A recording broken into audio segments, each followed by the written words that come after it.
I canceled on friends last weekend. And I think a lot of people really find joy in like the canceling of plans. And I fully understand that. I love a night in my pajamas. I love a whole day in my pajamas. I love eating like I'm an actual animal, like with my hands, everything's the whole thing. I love everything about it. But I don't love canceling plans. I don't love when plans are canceled. I know I've seen videos, memes, whatever I've seen where it's like people are all dressed up, they're ready to go, and then the last minute text comes in and their friends canceled on them, and in the next scene, in the next moment, they're already in their pajamas and they're smiling and they're happy. And it turns out nobody really wants to have plans with anybody. That's not me. I hope that's not the people I'm making plans with, but I have a reason. It's not this reason this time, but now that I'm back in New York, I'm like, oh, I'm gonna maybe get back to my old socializing self. I'm gonna be out and about. I'm gonna reconnect. I'm gonna get together in person, and that's not how it's been, and it's not how it's been for a really long time. To me, I haven't been the same since the pandemic. And I know the pandemic is 2020. Right now it's 2026. So I know that I've had like 6 years to marinate in it to get back to regular, but I don't think I will ever be back to pre-pandemic. And part of that is like, one, we moved to screens. Everything that I thought was fun got moved to a screen overnight. And so I'm socializing over a screen, I'm working over a screen, and I got used to it. And that meant that everything I do was over a screen. So it was just me and Xerxes for years. Most of our relationship has just been me and him. We started pretty much in the pandemic. Then when we were traveling, it's just me and him. It's not like we have friends where we were going, and we didn't really make any friends or connect with anyone while we were there. Then when we moved to Philly, we had a couple people visit. Like New Yorkers do come out to Philly, so I did get to see people in person a couple of times, but I haven't fully integrated. I don't know that I ever will, because what happened in the pandemic is I was in my 40s already going through a transition, and it feels like the transitions got layered. And one of the biggest layers was the pandemic. And when I first thought it was just, when we heard it was just going to be like 2 weeks, a month, 3 months, I don't know about you, it felt like we were all going to, there was going to be like an official end to the pandemic and we were all going to run in the streets and hug each other. But the truth is I was still scared to be around people. I was nervous when I heard people cough. It's a little better now, but, I am not the same, and it's been years. So since we moved back to New York, it's been about like 3 months now, and I've seen in person people like three, maybe four times. So three, four different peoples or groups of people. And as I'm saying that, I'm like, wow, that's a lot for me nowadays. It used to be I was with people every day, and then that was at work. I was with people. At work I met new people. Then I went out, and there was circles of smoking and sharing and things like that, and it just does not exist, and it can't go back to it, and I can't expect it to go back to it, especially because time doesn't work that way, even if there wasn't a pandemic. So when I cancel, um, it's kind of a big deal for me. But let me tell you what happened. We had plans on Sunday. Shout out to Peter and Sarah. But on Friday, we went to the MoMA. So I'm doing this thing where Xerxes and I, for the most part, he comes with me. We're like together so much. So we go to as many free things in New York as possible. And I'll tell you this, I thought this might have to be abandoned like soon after I started it, because I was afraid that it would be like, a free Triscuit on the corner of 59th and Lex. And it's like, well, who cares about this? But it's been really fun. And we're not even able to make all of it, but there's been some really fun things. One of the things is you get to go to the MoMA for free, specifically Fridays, 5:30 to 8:30 p.m. And this is for New York residents. Now, I don't know if New York residents can also, get their ticket online for other people. And, they say that they're going to ask for ID at the door. We happen to not get ID. Anyway, it's supposed to be for New Yorkers, which I think is a little bit funny because it's Uniqlo sponsored, and Uniqlo is a Japanese company. I just think it's funny that they're like, yeah, we'll sponsor the thing that you do in your own city. It's very funny. And Uniqlo, very cool things. Very nice stuff. People were very excited when they opened up. Anyway, there's one like next door around the corner from the MoMA as well. So the MoMA usually costs what? 20 bucks, 25, 20-ish, which, is no joke. You take a whole family and that's some decent money. But the first floor is free. That's right. You can always go to the lobby of the MoMA and enjoy lobby privileges. I guess there's lobby art. There's the Rockefeller Sculpture Garden, can be visited without a ticket. What does it say here? The ground floor lobby galleries and the Abbey Aldrich Rockefeller Sculpture Garden can be visited without a ticket. Although when we were there, I think they were selling tickets to the outside to see that, like, the music. They were selling tickets to the music, right? No, we don't even know. That's how nervous I am to go up to a podium that wants information from me. I didn't want to go outside because I'll tell you this. If they weren't selling tickets, they were selling soda for $4, cocktails at something like 15, which I get is very regular in New York City, but we were having none of that. We were going to have a picnic afterwards. But before we go to our picnic, I went to, now, this is New York, and New Yorkers are only allowed for 3 hours for free. So there was a line. The line moves. By the time you get on the line, you're already walking through to the door. So not a big deal. But art, to me, is a very big deal. These pieces on the wall are millions and millions sometimes. And I don't know how to differentiate between something that is worth tens of millions sometimes and maybe, some art that you might have on your fridge by your kindergartner. I'm really, really sorry. Please allow me to share my ignorance with you, because there's a guy who throws paint on giant canvases. So that's like a lot of money to start with, but then it goes for like so much money. And I forgot his name. And so I Googled messy American painter, Jackson Pollock. Ding, ding, ding. That is correct. Now, when Xerxes was like this, the most popular American artist, like, it's Jackson Pollock. So he Googled most famous American painter and he got Bob Ross. So I'm not the only one who doesn't get it. Okay. Let's just be real for a second. There was some exhibitions that, like, I understand that something like this, for example, should be deep. There was a fabric that was like a brick wall, but in fabric form. And the fabric was hanging. So it was kind of like the brick wall was hanging. And that was the entire installation. And I think it's supposed to be some sort of deep, like, brick walls can just like be vulnerable or hang, or like be more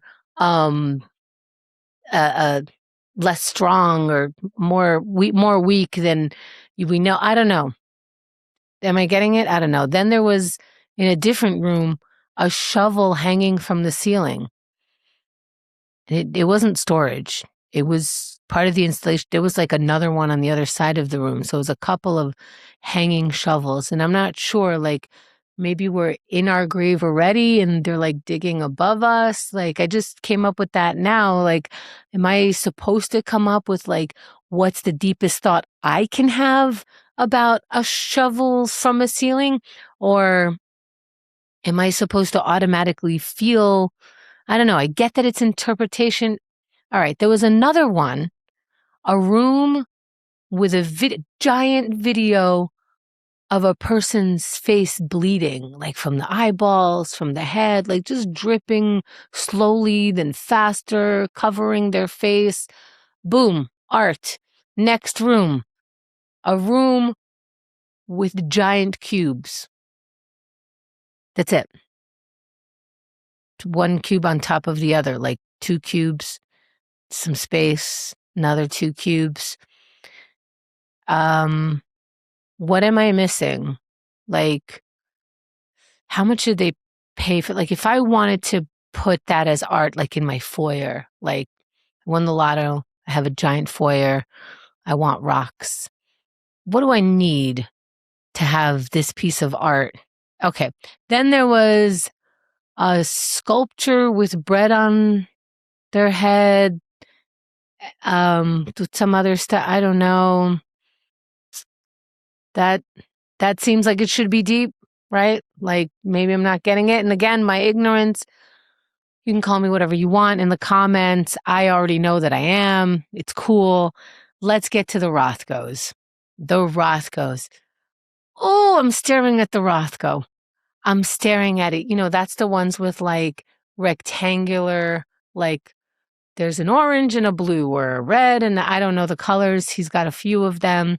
They all cost a lot of money, and I am staring at it, waiting to be moved, and I feel like I'm missing something.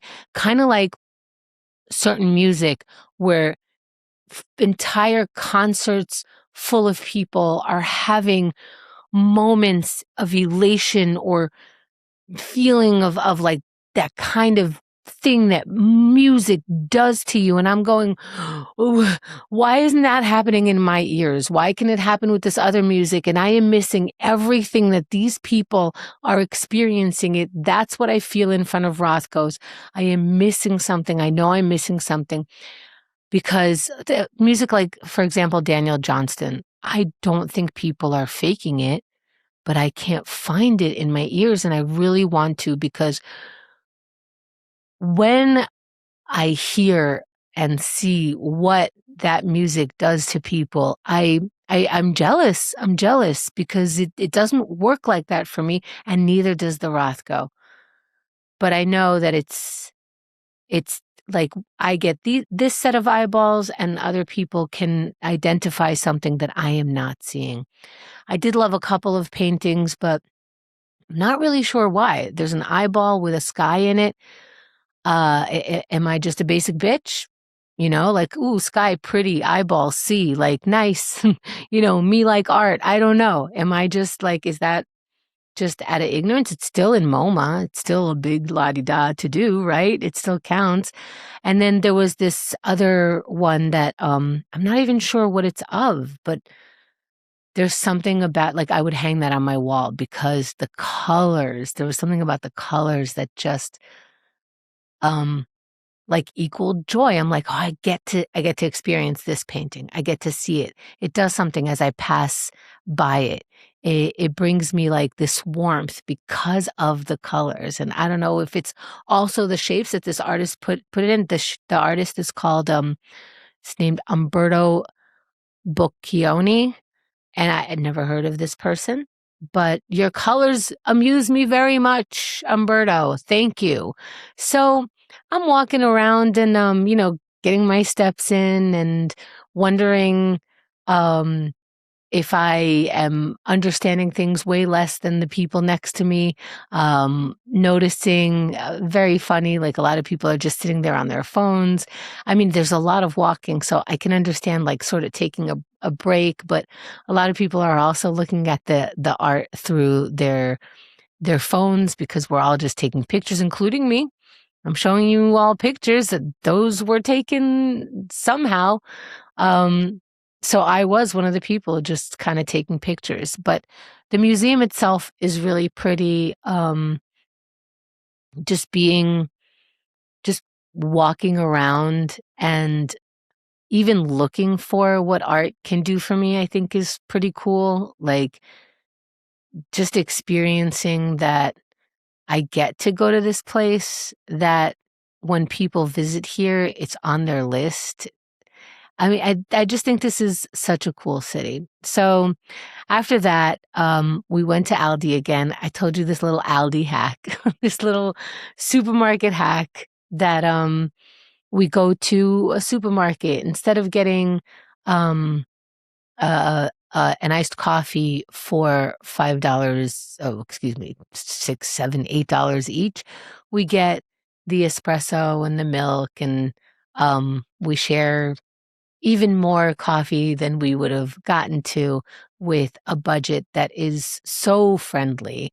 And this time we went to Aldi. Doesn't have to be Aldi, but they have like the chickpea salad and the chips and the meat wrapped with cheese. And all of a sudden we're in the picnic by the water on the West Side Highway. And if you don't know, because I think some New Yorkers don't even know, because growing up, going all the way to the West Side Highway was just uh, really scary just sometimes, especially at night. It was just very industrial, but they have put along the water on the West Side Highway, and first of all, the bike trail from heaven, and then on the other side of the bike trail, there's just places to sit. People go out in boats. There's just um, food places, parks, just so much room to hang out with a view. Like you can almost get off at any exit off the bike path or the pedestrian path, or even cars, because the West Side Highway is right there. It's huge. Any exit, any location along the West Side Highway, you're likely to land somewhere really pretty. And if you bring food, you don't have to be all desperate because you're way out on the West Side. There's not really like a bodega, so you're kind of stuck getting the food at whatever prices and whatever food. So we brought we brought our food. We sat at the West Side Highway. To me, it's so romantic. The whole like picnic and um we don't need much sort of thing. Like the sun was setting as we were arriving. Like this is stuff that movies are made of. And listen, if your partner's like, hey, we don't do much, and you're going like, I'm gonna have to like, spring for a steakhouse, or movies nowadays are like $50 and you get a drink, it's like 100, all this stuff. Life hack, picnic, pack a sandwich, pack yourself some chickpea salad, whatever your person's into, like get that part right though. Like, and if you don't know, get to know them a little bit. This is a good thing to know. What would your partner like on a picnic? Swoon, absolute swoon. And it doesn't take that much. That's my, little, I'm going to call it a hack, a tip, or whatever. Do not sleep on the picnic, especially as the sun is going down. All right. So that was just one day. The next day is summer streets. Now, I already made a video, we made a video of, the Queens in Long Island City, the summer streets there. And we showed you actually all the way through, including the stops. I also we did a video of the Manhattan one as well. And this video, it's hot. So it's like the summer streets in Manhattan is so long. Like we made it from 61st all the way downtown. Now, our camera did not make it all the way. By the way, that reminds me, click the buttons in front of you, and then YouTube takes us seriously, and then we upgrade our equipment so that we can, take more video, more pictures, more things like that. We packed a lunch for this also. Summer Streets was so fun, but all of a sudden, because there's not a lot of lights, you don't have to stop a lot, you're just flowing, it feels so good. You did miles out of nowhere. Now you got to go through Brooklyn on the way home, the Williamsburg Bridge, all this stuff. And before we did that, we stopped this time on the East Side Highway. East Side Highway, just like the West Side Highway, they're doing a lot of work towards it. Some of it is not done, which is a little pain in the butt. But all along the water there as well, there are picnic spots. There's the ferries that cost just as much as the subway, but you get to be on a ferry. It's so sweet over there. There are little nooks to hang out. There are trucks, there's venues, there's a lot of things. We took our little, this time We made sandwiches before we left the house. We brought some chips, so we didn't even have to stop at a supermarket or anything. Again, I just sat there. This is such a romantic, sweet, and you know what? It doesn't have to be romantic. If I was there with a friend, it would still be so lovely. It doesn't have to be called romantic, but you could get romance points, um, just for knowing what your partner likes to eat. Okay, so now here comes Sunday, and I'm the one who set this up. I'm the one who said like, "Hey buddies, I'm in New York," like practically inviting myself over to their place. I love their place. I love going to their place. They cook all great. I had my first bacon cheeseburger at their house. It was really good, but I did have heart palpitations. I was like, "Ooh, this is a lot." Please. I've eaten worse things. It just happened to be I was probably close to when I had the open heart surgery, so that's different. And the open heart surgery was not because I have heart problems. It was because of a tumor. So they're not feeding me a bacon cheeseburger. Okay. Anyway, Peter, Sarah, love you. Love coming over. It was me who set this up. I was like, all right, I'm ready for yet another hang. Let's get together with a friend. And on Sunday morning, I felt the other 2 days. I felt how much we were like going and going. I also got my period. I'm 50 years old with like cramps and it just weighs on you. Friday we did like 21,000 steps. Saturday, and 20 miles on a bike. And Saturday we did 10,000, again over 20 miles on a bike. And what I wanted to say on Sunday morning is, hey, we got to cancel, but you're probably happy about that, right? Because I wanted it to be for them. I wanted it to be okay for them, and I really wanted to text that, like, but you probably wanted to cancel too, right? And I did not. This is what I ended up writing, because I wanted to, because part of me wants to take it off me, like everyone wanted to cancel, right? But what I said was, yo, what are your thoughts on meeting another day? First of all, I'm such a pussy. What are your thoughts on meeting another day? That's not very straightforward. I could just say, hey, I gotta cancel. But I said that. I think I might have overextended our last couple days. Plus, I got my period. Yes, you heard that right. I was born in the late 1900s and I still get my period. Holy shit. Anyway, I hope it's not crazy rude to do this day of hearts and an upside down smiley face. I'm not sure what an upside down smiley face is, but that's how I felt. And of course, Sarah said no problem at all. Get some rest. We'll plan something soon. And I said atheist blessed. And again, I really wanted them to be like, "Oh, we're so glad." But who's gonna say that? Who's gonna say like, "I was hoping you would cancel"? Anyway, I am nervous to make plans sometimes just in case I get sick or I'm afraid to fill the calendar too much and get sick of my own plans that has nothing to do with someone else. But it doesn't matter because I think it's really, really important. I was just telling Xerxes the other day, we're both atheists and we both moved away from the ethnicity, community, or like the traditions that we were brought up with, which means when we want to socialize and when we want to have gatherings and if we want to have community, we have to plan. Because when you have all of that other stuff, you have like, oh, it's Christmas, I'm going to see so and so, and we're going to have this. Like all of your events and the planning kind of already have a calendar that you could just add to your Google Calendar.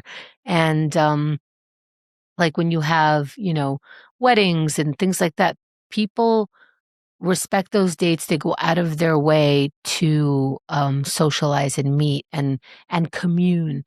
But because we are not in that, uh, that has to be made up. And if you're outside of community like that, unless you try and unless you make efforts, um, you know, it's not going to happen. And I think that's really important. I think uh, while we're here in New York, while we have the opportunity, I need to make that effort because once I do get together with people, I'm like, that charge, that battery load. It feels so good.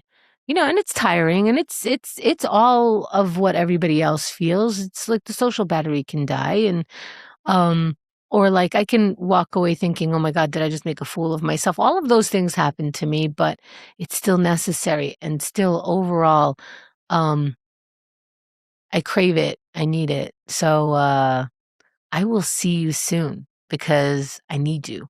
I need I need the people who want to be around me and love me, and I need to socialize and talk. And it's so strange sometimes that that is a necessity, but I'm not going to fight it. So, see you soon.